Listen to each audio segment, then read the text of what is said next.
갈게요. 이동관 청문회 보니까 보셨겠지만 여러분 보지 마세요. 왜냐하면 이거는 하나만 한 거야. 기세등등하고 거기에 장제원이 위원장이고 하다 보니까 야당 의원들이 고군분투하고 있긴 하지만 저렇게 뻔뻔한 짓 하다가 결국에는 청문회가 끝나고 임명할 거예요. 그러니까 딱히 볼 건 없는데 핵심만 요약해 드릴게요. 일단은 그 하나고 교사분이 이런 얘기했죠. 이동관 부인이 아들 생활기록부에 지각이 쓰여 있는 거를 여러 차례 삭제 요구했다. 이게 오늘 그 청문회에서도 굉장히 논란이 됐어요. 저게 업무 방해 아니에요? 근데 이거를 이제 민주당 의원이 물어보니까 이동관이가 뭐라 그랬냐면 그 선생은 그 증거를 갖고 와라. 야, 그러면 이재명하고 조국 수사는 증거로 하냐 이 새끼들아? 웃긴 지들한테 필요한 건 증거 갖고 오라는 거잖아요 지금. 나는 몰랐는데 아내가 전화를 한 것 같다라는 얘기도 했죠. 나는 몰랐다. 오늘 모른다는 얘기 정말 많이 했습니다. 근데 이거 모른다는 걸 얘기하는 그 태도 자체가 너무 불쾌하더라고요. 당연히 모를 수도 있는 거 아니냐. 내가 왜 그걸 다 알아야 되느냐. 이게 너무 떳떳하게 모른다고 하니까 다 보는 사람 너무 화나게 만들더라고요. 그리고 여기서 본다시피 하나고는 전교생이 기숙사를 씁니다. 근데 기숙사에서 학교 가는 거를 지각을 해요? 얘는 이미 대학생인 거예요. 학교 가고 싶으면 가고 안 가고 싶으면 안 가는 애였다는 겁니다. 그러니까 이제 엄마가 이걸 개근상을 꼭 태우든지 해서 점수가 안 깎이게 해야 되는데 그러니까 엄마가 이런 지각 지워달라는 이야기까지 하는 거죠. 그거를 증언을 했는데 선생님이 거짓말한다 이런 거죠. 저쪽 대응은 예. 증거 갖고 와. 야, 존나 뻔뻔하네. 지금 그 하나고 선생님들 각종 언론에 인터뷰 되게 많이 하잖아요. 가장 빡쳐서 때리는 언론사가 MBC하고 YTN이더라고. 그러니까 대표적으로 그거 있잖아요. 그러니까 그 아들의 그 학폭 사건에 대해서 이동관 측에서는 그러니까 쌍방폭행이었다. 쌍방폭행이어서 화해하고 좀 잘 지내고 있다. 그렇게 이야기를 했는데 또 하나고 선생님이 다시 인터뷰에서 증언을 했더라고요. 그 당시에는 일방적인 폭행이었고 피해자 학생의 고통을 굉장히 강력하게 고소를 했었다. 그게 쌍방폭행이 아니었다 이야기를 하는데 이동관 측에서는 똑같이 이야기를 하고 있어요. 그러니까 화해 안 했다. 화해를 했기 때문에 학폭위가 안 열렸다도 거짓말이고. 네. 그럴 수가 없고 학폭이 접수되면 무조건 학폭위를 열어야 되는데 화해를 했기 때문에 학폭위도 안 열렸고 그냥 뭐 생기부에 기록이 안 된 채로 전학을 갔다 이런 건데 그럼 논리가 그러면 학폭이라는 게 없었는데 왜 전학을 갔냐 이런 그렇죠. 논리가 이제 계속 성립되는 거예요. 화해했는데 전학을 왜 갑니까? 네. 다음에 이제 민영배 의원이 질문하는 거지. 밥 먹듯이 방송 개입했더라. 너 MBT 보니까 그 이야기예요. 그러니까 이동관이 그건 방송 장악이나 방송 개입이 아니고 협조 요청이었다라고 이제 궤변을 하는 거예요. 일단 이렇게 제일 빡치더라고요. 예. 그렇게 따지면은 궤변일 수도요. 독일 언론에 협조 요청했겠죠. 이 쌍놈이 새끼야. 여기를 안 할 수가 있냐? 그러니까 그 청와대에서 만든 문건, 그러니까 이동관이 있었던 그 홍보수석실에서 만든 문건 중에, 그러니까 언론사 대표 격려 전화, 추천 양식 뭐 이런 게 있어가지고 뭐 5호 뭐 문화일보 사장에게 휴대폰 번호 해가지고 왜 격려를 해야 되는지, 그러니까 뭐 정부의 친화적으로 언론을 보도를 잘 했고 우리가 요구하는 거 다 실어줬다. 이게 이제 문건으로 나오더라고요. 근데 지금 이동관 말은 그 자체가 그러니까 청와대에서 요구했던 것 자체를 협조 요청이라고 지금 이야기를 하는 거잖아요. 그러니까 하나고도 마찬가지예요. 이동관이 김승유 이사장한테 전화를 해 협조 요청이야. 그런 식인 거야. 야, 재밌네. 저런 논리라고 하면 세상에 모든 게 다 용서가 되네. 잼버리 K-팝 콘서트도 마찬가지였죠. 협조 요청. 네, KBS가 협조해주고 결국 마침내 자발적으로 있잖아. 자발적으로. 일제가 이제 조선을 대한제국을 먹을 때도 이제 합방 요청 뭐 이런 거죠. 이제 야, 신박한 논리를 하나 만드는데 협조 요청. 근데 이 직들은 저게 먹힌다는 거야 문제. 자, 동영상 2개만 보고 갈게요. 이거 기억하실라나 모르겠지만 그 4년 전에 후보자께서 방송에 출연해서 한 얘기입니다. 가장 예리한 칼을 들고 있는 검찰총장이 이런 정도의 패거리 문화를 갖고 수사는 제대로 했을까? 솔직히 말하면 분노감이 들어요. 이거 누구한테 하신 거 알죠? 예. 당시에 윤석열 검찰총장한테 한 얘기입니다. 지금도 같은 생각이십니까? 그때는 그렇게 생각을 했었죠. 그러나 그 뒤에 말하자면 이분이 좋습니다. 하시는 걸 보고 예, 좋습니다. 제가 됐습니다. 지지하기로 한 겁니다. 예. 그 이후에 그 윤석열 대통령 중앙선대의 미디어 소통 특별위원장, 그리고 대통령 당선인 특별고문, 그리고 후보자로 지명되기 전까지 대통령 비서실 대협력 특별보좌관 재직하셨죠. 네. 자, 이렇게 태도를 돌변해서 활동을 한 거, 아까 물론 뭐 생각이 바뀌었다고는 얘기하셨지만 공직 후보자 이전에 한 인격체로서 정말 이거 부끄럽지 않습니까? 이렇게 태도를 돌변할 수 있어요? 아니 전혀 부끄럽지 않습니다. 그래요? 네. 좋습니다. 태도가 바뀐 게 아니고 상황이 바뀐 거죠. 상황이 바뀌었다고 협조처럼 이렇게 상황이 일관성 바뀌었어요. 없게 조국 사태 같은 게 좋습니다. 없었으면 그만 얘기하세요. 그 인식을 지금도 자, 갖고 있었을지 모릅니다. 맹목적 권력 추종자로밖에는 저는 이해할 수가 없고요. 많은 국민들이 아마 그렇게 생각할 겁니다. 그리고 더 큰 문제가 있습니다. 다음. 정순신 때도 그랬듯 학폭만으로도 저는 고위공직자 자격 박탈이라고 생각합니다. 후보자께서 자식은 부모의 거울입니다라는 발언하신 적 있으시죠? 네. 저희 의원실에서 여러 단독 기사를 냈었는데요. 학폭 사건, 이동관 아들 학폭 사건만 학폭이 안 열었다. 하나고 선도위 열린 적도 없다. 또 학폭 전학 밀실 처리했다. 하나고는 결제 서류도 없다. 이 단독 기사가 났습니다. 고려대학교 저는 입학 취소가 돼야 될 사안이라고 생각하는데 지금이라도 사퇴하실 의향 있으십니까? 없으시죠? 예. 지금 서동용 의원께서 여러 가지 지금 진술 내용에 대해서 질의하셨는데 전혀 이 진술 사실관계 인정하지 않으시는 거죠?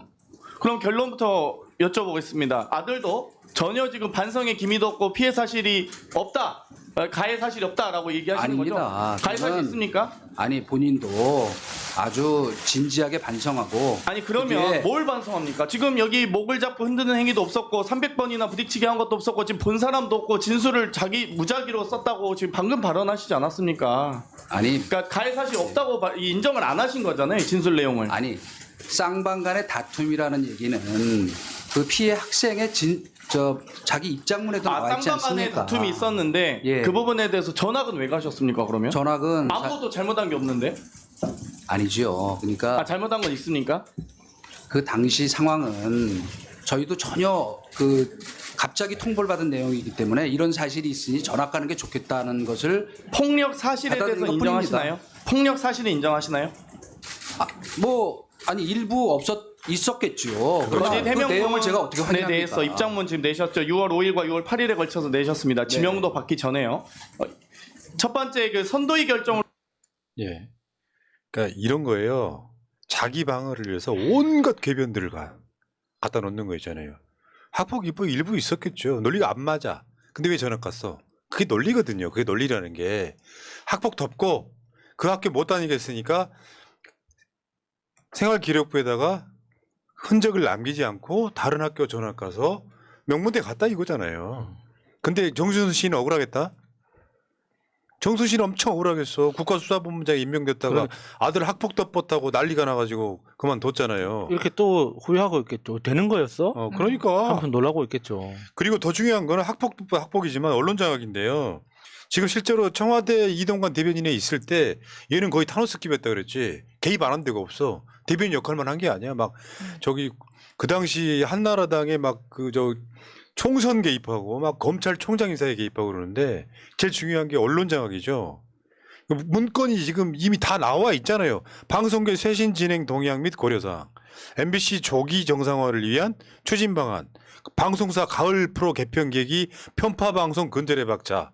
저게 이제 이런 문건 제목이에요, 이게.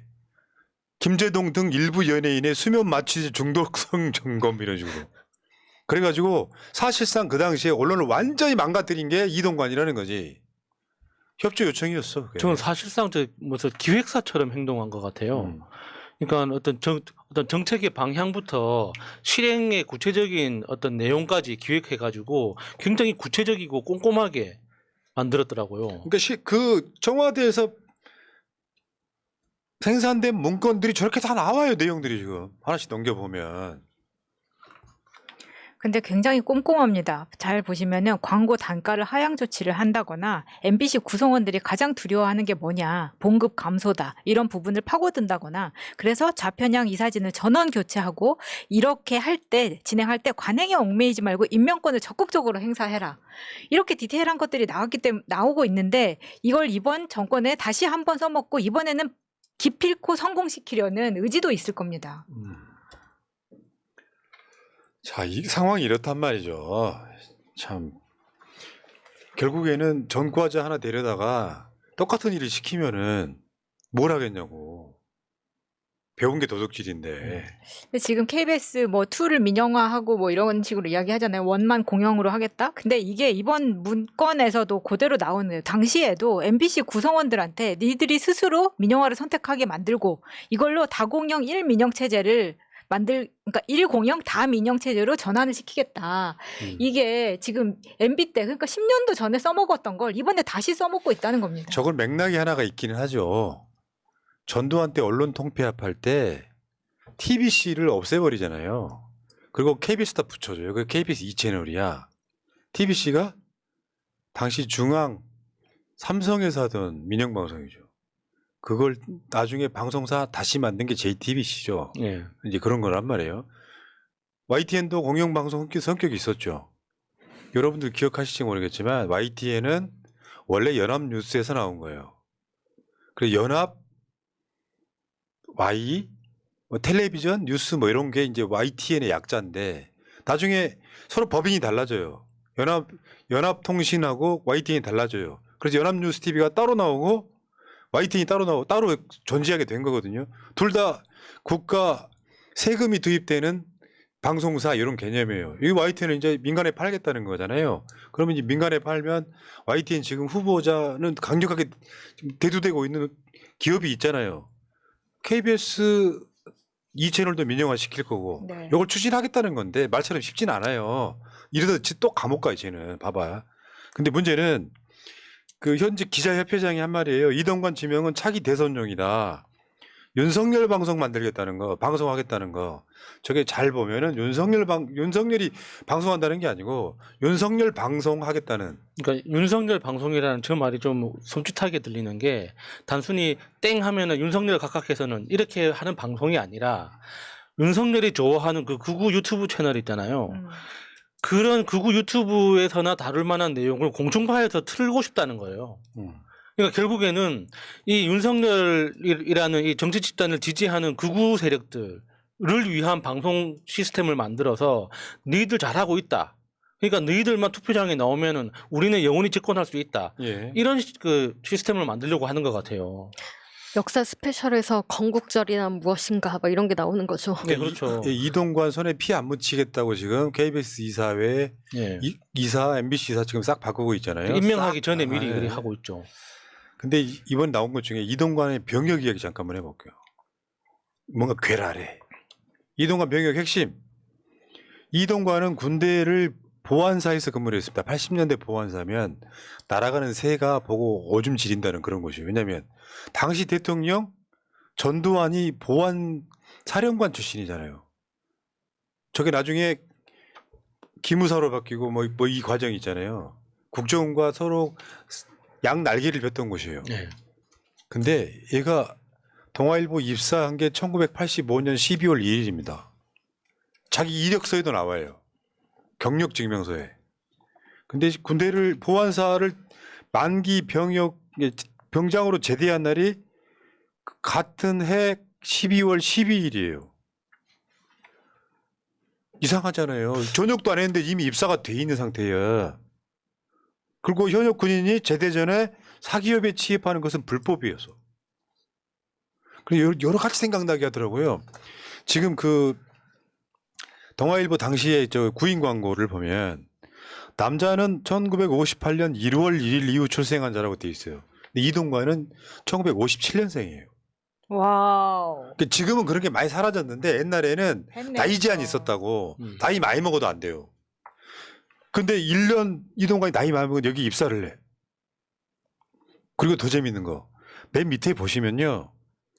그 필기 시험 장소도 있고 그러잖아요. 필기 시험이 1985년 10월 20일이었고요. 근데 이동관은 그때 복무 중이어야 되는 거잖아요. 군 복무 중이었고 휴가 기록도 없어요.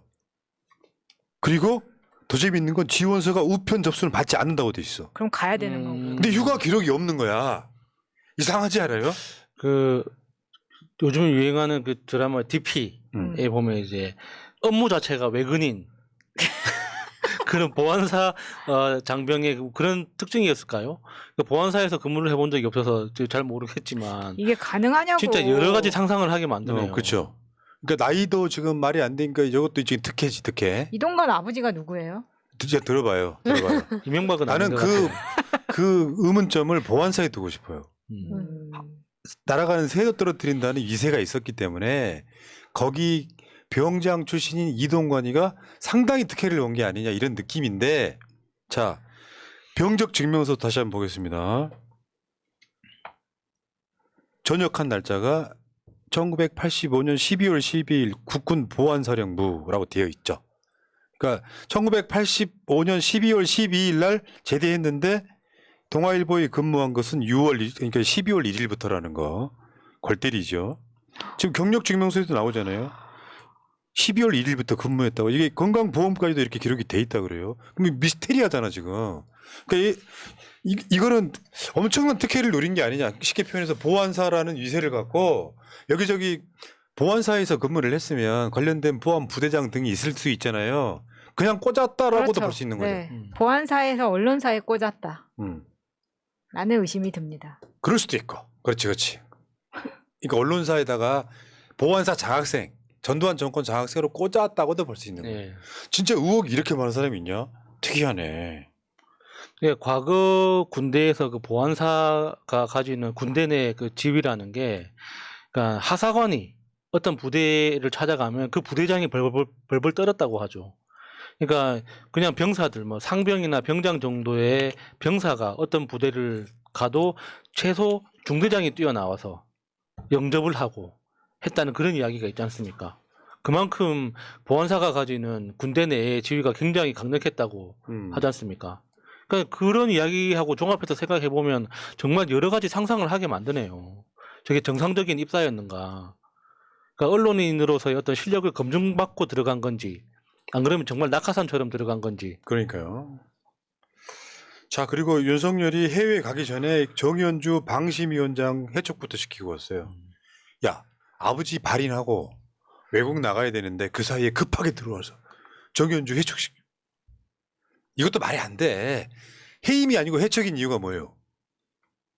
인기가 남았다는 인기가 거죠. 있기 예, 때문에 예. 해촉이란 말이 굉장히 조심스러운 용어거든요. 이 사람이 임기가 있어. 나한테는 이 사람을 해임할 권리가 없어. 임기제이기 때문에.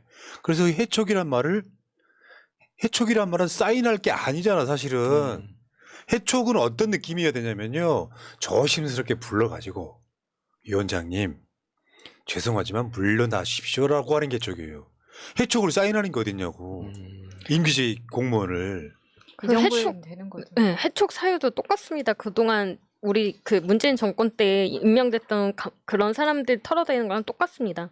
지금 근무, 출석 뭐 이런 거 다 보고, 그리고 법인카드 다 털어가지고 거기에서 뭐 잡히는 거 없나 해가지고 그거 가지고 지금 예. 해촉시킨 겁니다. 정의연주 방심위원장이 쓴 SNS 글 한번 볼게요.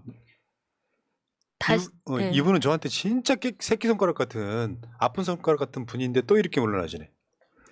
다시 해임을 맞으며 꼭 15년 전 이명박 대통령은 검찰, 감사원, 국세청 등 권력기관을 총동원하여 나를 구차스러운 방식으로 KBS에서 해임했다.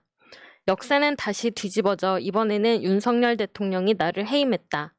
방송통신위원회에 급조된 별동 감사팀이 만들어져 한 달 넘게 집중 감사를 한 뒤 내놓은 결과물은 어느 기자의 독백처럼 태산명동 서일필, 허술하고 누추했다.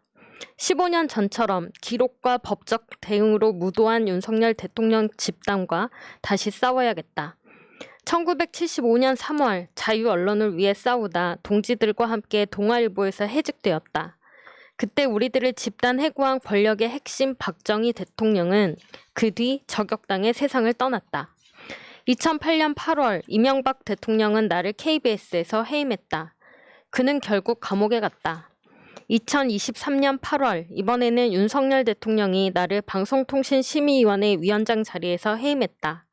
그의 운명은 이미 보인다. 3년 8개월짜리 대통령이 진시황 노릇하는 그 결말은 21세기 문명 세계에서 너무 자명해 보인다. 이번 가을이면 만 77살이 된다. 살 만큼 살았고 부끄러움 없이 살아왔다고 자부한다. 민주주의와 인권, 정의와 평화가 이 땅에 한 뼘이라도 더 퍼지기를 기원하며 미력 하나만 애써왔다. 불의한 권력과 맞서는 싸움도 외면하지 않았다. 모든 것을 합하여 선하게 하시는 그분께서 내게 다시 무도하고 불의한 권력과 맞서 싸우라며 한 길을 예비해 주신 데 대해 감사의 기도를 드린다. 정현주 위원장 전 KBS 사장 정도 되면은 이거 그냥 이렇게 통달했다 그럴까요? 무념무상에 윤석열이 짠해 보일 거예요. 뭐 지금 이제 만 77살이면 78세신 거잖아요. 이분 굉장히 존경받을 만한 인물인데 또 잘라내네요. 자, 넘어가시고 정현주 사장을 해촉. 뭐 지금 정현주 방심위원장은 해임이라고 그랬는데 그 이유가 아까 말씀하셨죠? 방통위 회계감사에서 불성실한 근무 태도, 부적절한 조직 관리, 문란한 회계 집행 이거를 이유로 이제 해임을 했어요. 사실상 해임. 저것만 딱 놓고 있으면 윤석열 이야기하는 것 같아. 저거 있잖아요. 우리 방송을 소리 없이 자막만 보면은 윤석열 이야기하는 줄 알잖아요. 네. 저거 정현주 해임한 사유가 저거요라는 거지. 다시 한번 보여주세요. 불성실한 근무 태도, 부적절한 조직 관리, 문란한 회계 집행.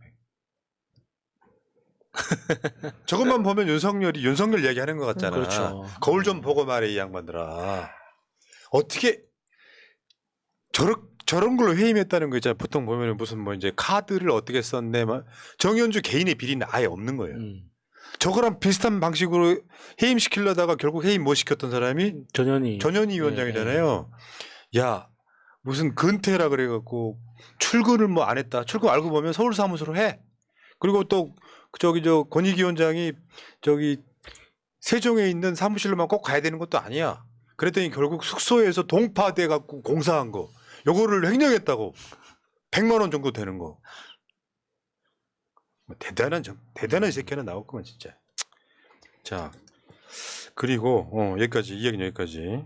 김민수님 아까 감사드렸어요. 감사드릴게요.